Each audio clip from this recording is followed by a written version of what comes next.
Yo, yo, yo, what is up, everyone? Guess what? We are doing a podcast again, a Simply Soccer podcast. We have not done this in a while. And I know a lot of you have been calling for me to do these, and it's a bit of a throwback to early Simply Soccer days where I get to just riff on some of these topics and get into my heart and go over them. And so I want to do that again today, and I really want to bring these back, whether on Sunday or another day. And consistently do them once a week in the way we were last time. I really enjoy doing them. Maybe I'll do some where I get someone else on here, maybe different footballers, maybe different people, motivational people who you can learn from. So we'll see where we go with this series. But let me know before anything if you want me to continue doing the podcasts again and bring them back. Because in all honesty, I like doing them. It allows me to get into flow, and it's fun for me, and I know you guys get a lot out of it. So today I want to go over, something I've probably gone over before, but I want to just kind of get back into it. And, I'm always learning new things. I'm always, I'm pretty malleable when it comes to my beliefs and everything. I really think we should, change should be a big part of your life. You change as new information comes in. And you allow yourself to be open to many things. So sometimes my views on certain things will change pretty dramatically. And so today I want to talk about something with you guys, because I get this question all the time. I get this kind of comment all the time, and just understand I can't really answer this comment because it's too broad and there's not enough information for me to actually be able to answer this. But people will ask me all the time. They'll say, I'm this age, like I'm 13, and I do this, and that. Can I become a pro? And that's way too vague. I can't answer that question. I need to, even at 13, it's unknown if someone will become a pro because there's so many some players just develop at different ages. Some players, they show incredible promise at like 8, 9 years old and they're head and shoulders above everyone, but then for some reason they plateau and they never get to the professional level. How many wonder kids have we seen that never make it even to lower league professional level? And that could be a lot of things like commitment, that could be they didn't put in the work, and usually that probably is the case, like they didn't do something. And how many players have we seen developed late to then get to the top of the game? Jamie Vardy's one of the more recent ones where, he developed really late. He didn't become a top-level pro until, I can't remember exactly how old he was, but in his 20s. He was playing non-league football, but he impressed at non-league football and then went on to become, an England international, playing at World Cups and European tournaments, winning a Premier League title in what was probably the biggest Cinderella story in all of sports. So just understand there are different phases in which there's no like typical way a player develops. Obviously you want to be doing as much as you can all the time. Like I'm sure maybe Jamie Vardy didn't take it as seriously when he was younger, and that's why no one picked him up. That's why no one thought he could make it. But doesn't mean, there's no strict age. But I want to go over essentially what you need to do to become a pro. And I'm not a pro myself. The closest I ever got is I was offered a contract to be a professional in the lower leagues of the United States years back. And I'm going to talk a bit about, why am I not a pro? Because I know a lot of you guys ask. And a lot of it is going to be because I didn't do the things I needed to do when I was younger, or really at any time, that I'm going to go over in this video. And this podcast. And a lot of what I'm going to go over are things you probably need to avoid and then things you need to do that I ultimately did not do. And whether that was due to because I didn't have the awareness, because of the guidance, or just belief systems I developed at an early age that made me not take certain action, who knows? But the fact of the matter is I didn't take the actions I needed to take because I always had the ability, but I just didn't have. It's not always about the ability. There are players that are incredibly talented and have incredible amounts of ability that never make it, right? Because they don't do certain things. And then there are players who maybe don't have as much ability when they're younger, but they work so hard that they develop that ability. They develop good mindsets. They develop a work ethic. They leave no stone unturned in their journey to pursue professional football, and then they make it, And if you peel back the curtain and look at what those two players do, the more talented, if you want to call it that, better ability player versus the player that's starting from a little lower but then works harder, you'll see why the player who works harder makes it over to the player who doesn't. So it's pretty obvious. So let's get into some things like how hard is it first and foremost to go pro? And I think on the channel very soon I'm going to be interviewing a pro player, and I'll be revealing that at some point soon. Maybe even by the time this is out, you guys will know about it. But I'll be interviewing a pro player, and we're going to talk about a lot of this stuff, like what he does, how hard he works, what goes on behind the scenes. Because it's very easy to look at a pro player and not really recognize how much incredible dedication, discipline, hard work, sacrifice goes into it. And I mean all the time. Like, they rarely slip up. You'll rarely find a pro player taking an off day on a day where it's not an off day. And the fact of the matter is, the majority of people are not willing to do that. If you think you're doing enough, you might not be doing enough. And so understand, it doesn't really matter how good you are. Now, of course, that factors in. You have to be a good player. You don't make it as a pro unless you're really good. But they become good through their work ethic, through the discipline, through the things they do. And so I'll give you some of those, some ideas of what those things are in this, and then I'll go over why I didn't make it, and basically, I can reflect now on why I didn't make it as a younger player. Why I didn't make it despite, being scouted by certain teams, despite, being told by coaches who coached at that level that I could make it. I remember distinctly I was 13 years old and we had a camp, and there was a guy they had coaches from the UK come over.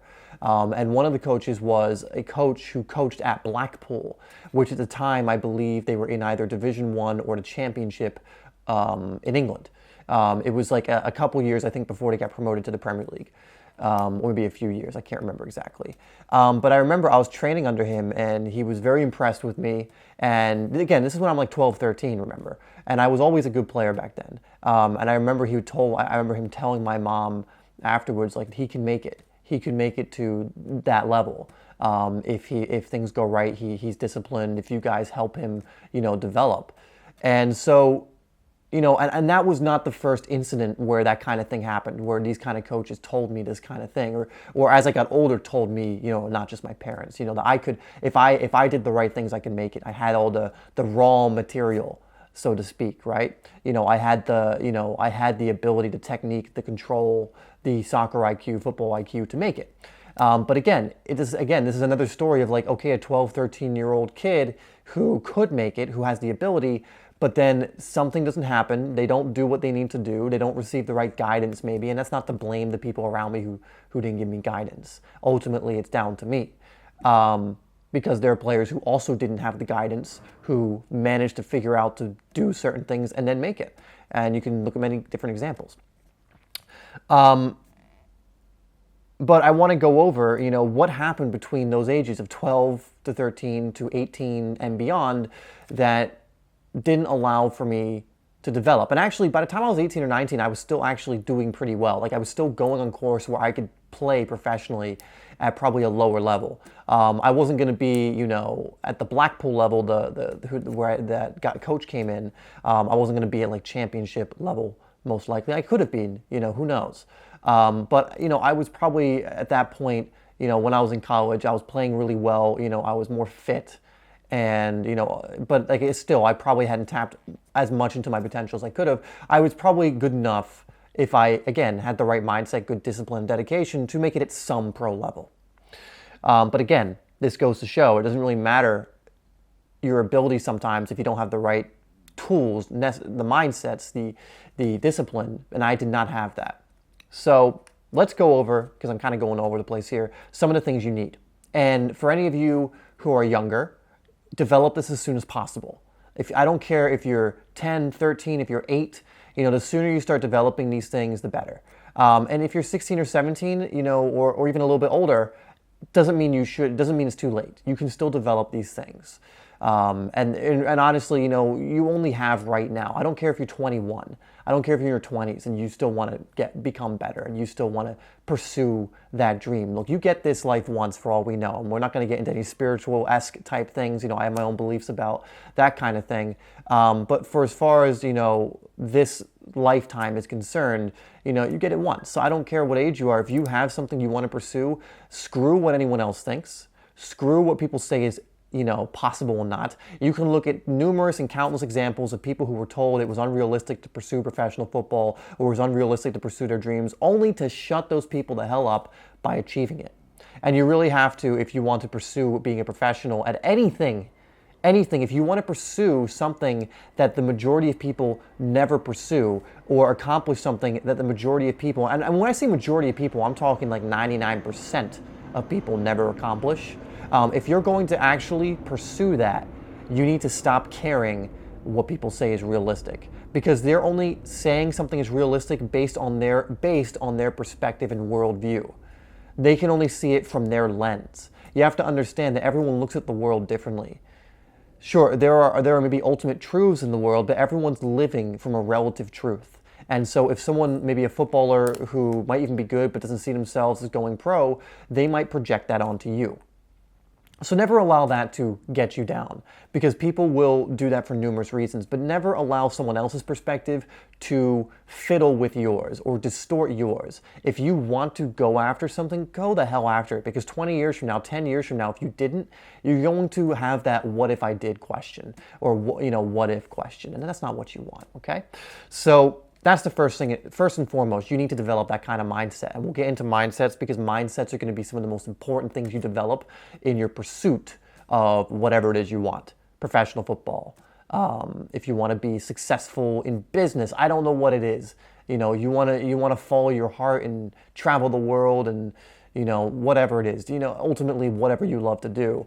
That mindset of really not allowing that outside influence of people who say you can't to affect you is going to be one of the most important things you develop. And it's something that took me a long time to develop, something that I still have a residue effect. There's still residue from old belief patterns I've had, which would tell me to really care about what people think. So sometimes I still find myself in it. It took me a lot of time to get out of it, but ultimately you keep at it and it will happen.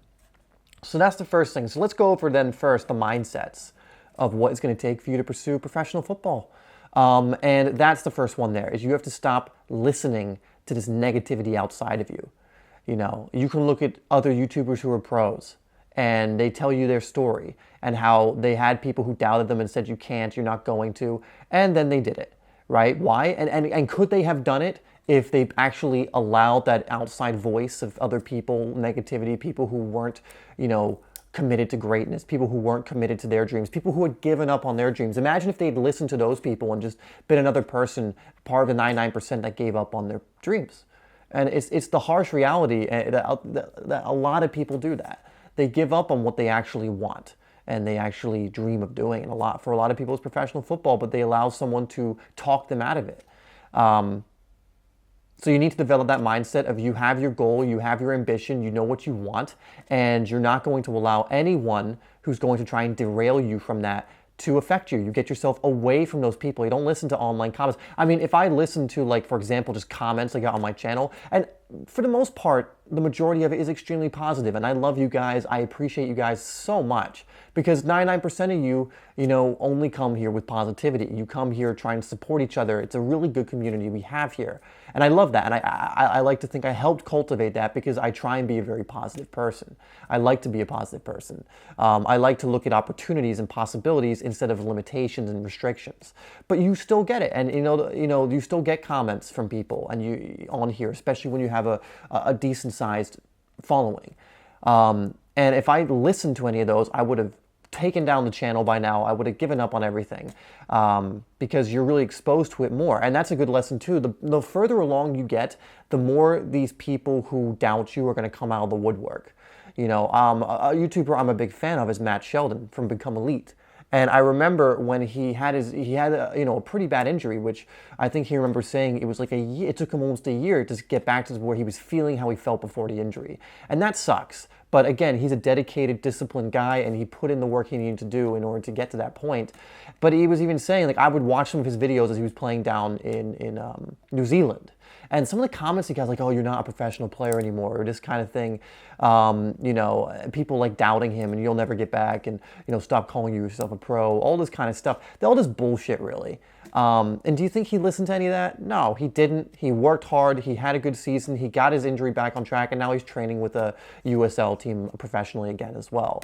And so could you imagine if he actually listened to that bullshit being spewed his way? No, because he understands that he doesn't need to allow any of that in. He understands his mission, his goal. And you can look at other footballers. You can look at other people as well who've gone through hardships. And I think that's the second mindset that I'm going to give you. So the first mindset is you really have to stop caring about the 99% and what they're saying to you. Now, I don't want you to be delusional. I don't want you to deliberately overlook your flaws because it's painful to do so, which is what's going to be the next mindset. But I want you to be able to, if someone's saying, yeah, you can't do it, just give up, I want you to tune that out. I don't even want you to acknowledge it. Just don't even, who cares what someone else thinks when they're coming at you and they're attacking your dream and what you want. Protect what you want.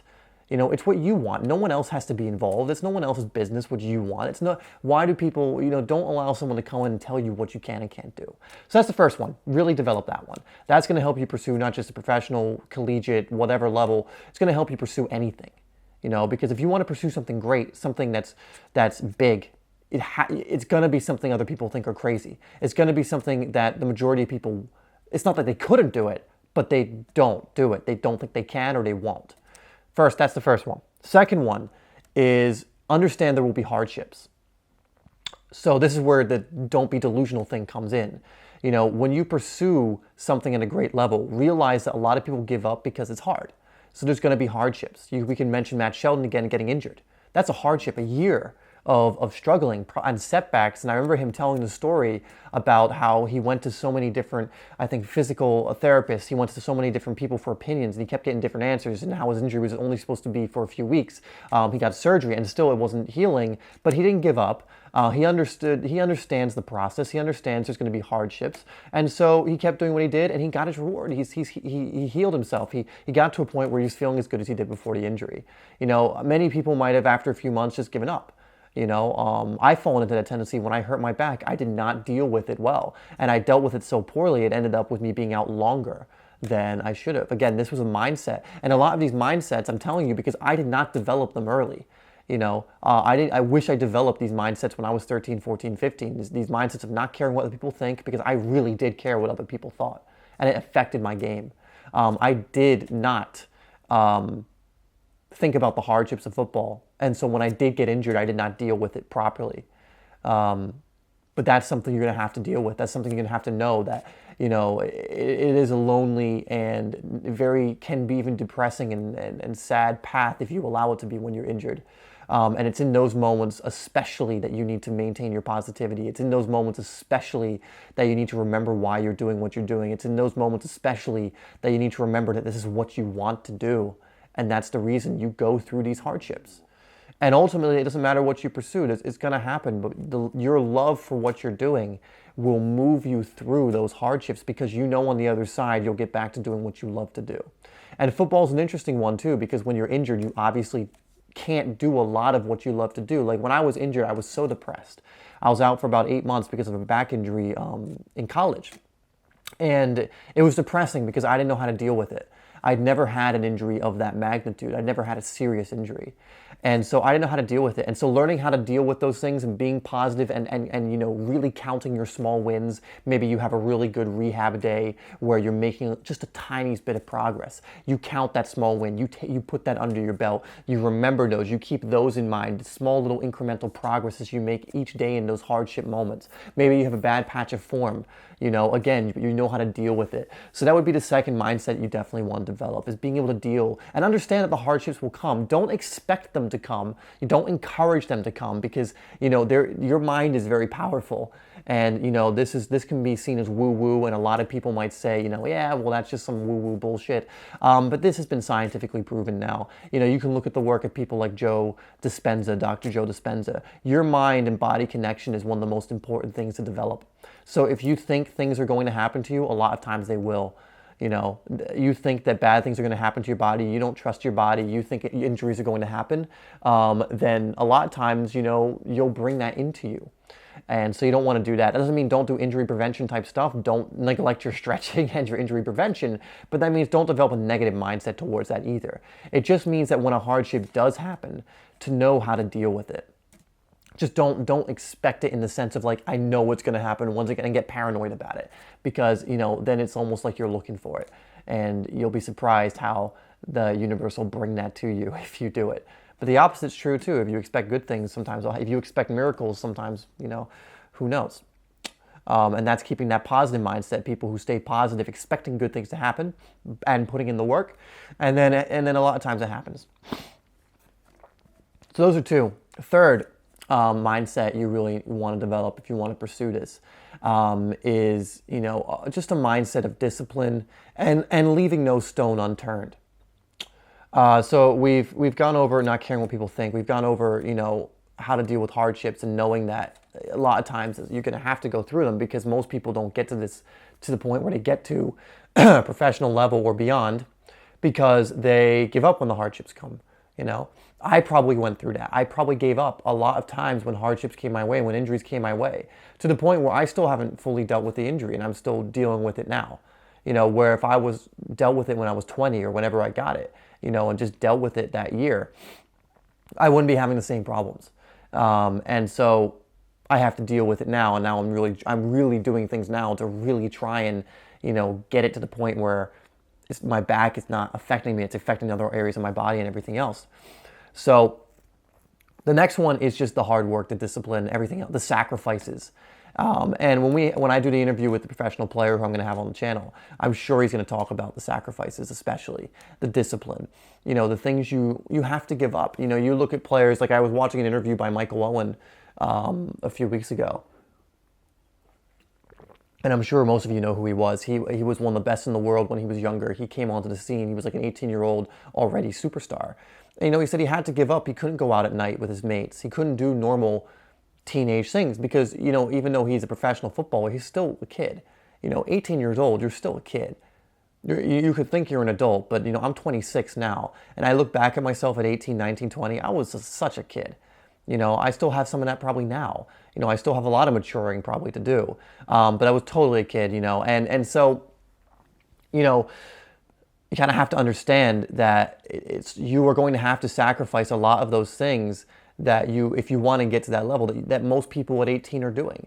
And again, it goes back to that thing of, are you willing to do the things that most people will not? Because most people don't want to do that. Most people at 18, 19, 20 or younger don't want to do the things that are ultimately what you need to do to get to that level in anything, in greatness. You can look at business people, you can look at people who start companies, you can look at any other sport. The discipline and the consistency they put in at the sacrifice of other things. And again, if you love it and it's worth it to you, you'll do it. But understand, like if you're looking back and you're like, why didn't I make it? Or why don't I have the results I want? A lot of times that'll be it. You didn't create the sacrifices, maybe in your eating, maybe in how you spent your time. A lot of times it's in how you spent your time. You could have been training, but you wanted to go out and drink with your friends. Or you could have been, learning more about the game, studying the game more, but instead you want to play video games. It all comes back, really every moment can count. And that doesn't mean you won't have times to relax. And that doesn't mean you won't have times to do things you want to do. But, if you don't make your training and your development as a footballer the main priority in your life, you're not going to develop as much as the player that does. It's just the fact of the matter. And again, this is not to dishearten anyone. It's just to let you know, if the goal is to become a pro, if the goal is to even play in college, that is the sacrifice you really need to make. Okay, so those are some things to help you guys out. And probably a lot of these are already things you know. Maybe it's just a reminder that you need. And again, a lot of these are mistakes. So I'll get into some of the mistakes I made. And I've made a video on this. I'll link it down below to some of the mistakes I made to why I didn't become a pro. Because all my life, all I wanted to be was a professional footballer. And ultimately, it wasn't that I wanted to be a pro. It's just I wanted to play football for all of my life. I loved it. I loved going to practice and being able to play. I loved the matches. I loved everything about it. I loved doing 2-a-days, and I just loved it, right? And so the thing for me, I looked at, okay, how can I play football pretty much as a living? It's like, become a pro footballer. And that way I can, just play football, love what I'm doing. I love playing football, and that'll be great. So it was always that. And because I was obsessed with playing, I played all the time when I was younger. It wasn't a chore. I just played as much as I could. I would find people who played. Like, I remember when I was like 10, 11, I was looking for, there were these Mexicans and Peruvians who would play in my area, and I would seek them out. Like, my mom would drive me to these places where they were playing. I would be like, hey, can I play? And like, yeah. So I would just be playing all the time. I'd be training all the time. And I wasn't deliberately training as much as I could. Again, I didn't have that guidance. No one told me I need to be doing this, or that. I didn't have YouTube. I didn't have as many resources. I didn't even know to go looking. I didn't have the awareness. All I knew was I love the game. I love to play. Every moment I could, I would. Every day I would. And so I got pretty good. I got pretty good at it. And all I wanted was that professional team. And I think I took it for granted. And I'm going to get into something, you have to be very careful. And it's getting an inflated ego. And it's one of the things that really tripped me up because I started developing an attitude of entitlement at a very young age. Because people kept telling me how good I was. And I grew up in America. I grew up in a place where, there were some good footballers, but there weren't great footballers, I would say. So when I would play on teams, a lot of times I'd be one of the better players in the league or in the team. And certainly there were good players as well. And there are players I've known who went on to become pros and things like that. But it wasn't exactly, an incredible footballing place I lived in when I came to the States.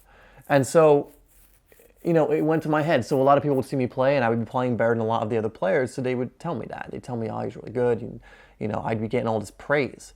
And I never really had someone to train me or discipline me or get my head out of the clouds a little bit. I never really had someone to keep my ego in check. And when you're a kid, you're a sponge. You kind of just soak up what you're told. You kind of believe what the people tell you. I was told I was so talented and all this stuff. And I realized it wasn't that I was talented. It was just I've been playing for so long. I started playing when I was could walk. I always say I have this funny home video of when I was 2 and I could barely walk, but I had this ball because my parents gave me this football when I was younger, this really small ball. And I would just stand up and try and kick it and then fall on my ass and then stand up and try and kick it and fall on my ass. So I was, even early days, I was playing young, and that's why I developed quickly. That's why when I was 7 or 6, when I joined my first team, I was one of the better players because that wasn't my first exposure to the sport. I already had 5 years pretty much of being exposed to the sport and playing it and loving it, right? So that was why. And it just continued. The obsession continued as I grew older. So that was why I had better ability than a lot of kids who were starting out later. That's it. That's all it was. It wasn't that I was born with a talent. I really don't believe too much in necessarily talent, and there's evidence to prove that that's the case. I believe in early development, absolutely. The guy the parent who was coaching their kid at a super young age and coaching them in a good way, that kid's obviously going to have an advantage over a kid who starts at 7. Doesn't necessarily mean that forever that kid's going to be better because, there's a lot more that goes in later in development, but obviously has the advantage. You look at a lot of the incredibly good players, that's how they all developed, right? They all developed, they played super young. That's it. I think that's where the so-called genius comes from. I don't think there's a gene for it. I think there might be something for being more athletic. Obviously a genetics will determine your height, your weight, your body type, all that, and that plays into it. But that's really it.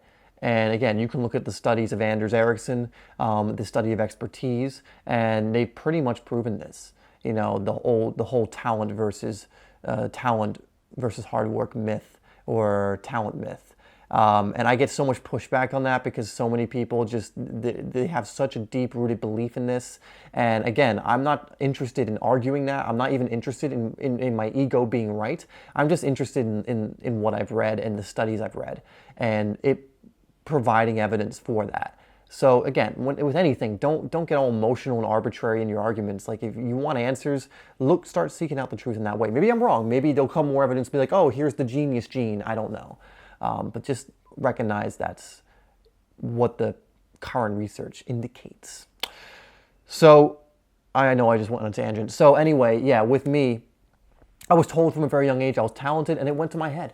It absolutely did. And I mean very young, 7, 8, 9, all the way through, the 13, 14, with even the Blackpool guy saying, that I could make it, went to my head. And so it gave me this entitlement that, of course, I'm going to become a pro. Of course, I'm better than these kids. Of course, all this. And it gave me this entitlement. And yeah, I still loved the game. I still trained, so I still became a good player. But I definitely didn't fulfill as much potential as I could have. Because there's something about a player who's told he can't, and a lot of players who are told that they can't, they give up. It's not a good thing to tell a kid either. Don't tell them they can't. But a lot of players get motivated by it. They work hard and they make it. And sometimes I really wish that had been me sometimes, that someone had come in and been you're not gonna, look, if you have this attitude, you're not gonna make it. And so the lesson from that really, guys, is you're 13, 14 and you think you're the shit. You're not. It's not to say you're not good, but having that mentality, having confidence is good. Like, you want confidence, but you don't want to come in here and thinking you're just the big boss and like there's no more for you to do and you're already better than everyone. You got to be trying to improve yourself every single day. You got to be trying to beat your best every single day. You got to show up and give your best every single day. If you're just like, oh, I could go through the motions and beat these guys, great, that's fantastic, but you're not going to get any better, and that was a huge flaw of mine as I was developing as a player. Obviously, some other things that prevented me from getting there, injuries and the way I dealt with them. But why did I get the injuries? Because again, I had that entitlement and I didn't put in as much work as I needed to when I was younger on my fitness or weight training. Like, I almost did no strength training in high school, almost none. I did a bit, I would do some of the whenever we did team training stuff. But like, if I could go back, like, I would, as soon as I thought that my body can handle lifting, probably like at 13, 14, or whenever my body developed, because I grew from like 5 foot tall to 6'3" in like a year or so, not long. So at that point, I would have started, if I could go back, I would have started lifting. I would have started doing strength training. I would have done all of this stuff to make my body much better. And I didn't do that. Why? Probably because I had this entitled attitude, and that's why, like, I always mention mindsets. I always mention things like, having the right attitude, because just that small attitude of developing that entitled behavior led to me not doing some of the actions or going through some of the actions I needed to go through to become a better player. So again, don't think anything's guaranteed. Don't have the entitled attitude I did when I was younger. And of course, I learned to get out of it as I got older and realized, oh shit, I'm not entitled. Oh shit, there are these players who are working harder than me that are doing better than me. And then by college, I kind of got out of it a little bit. I started working harder. I had a really good college season, injured myself. Again, that injury probably because I didn't look after my body, and then I didn't look after it afterwards. And again, right now I am, doing things to heal that.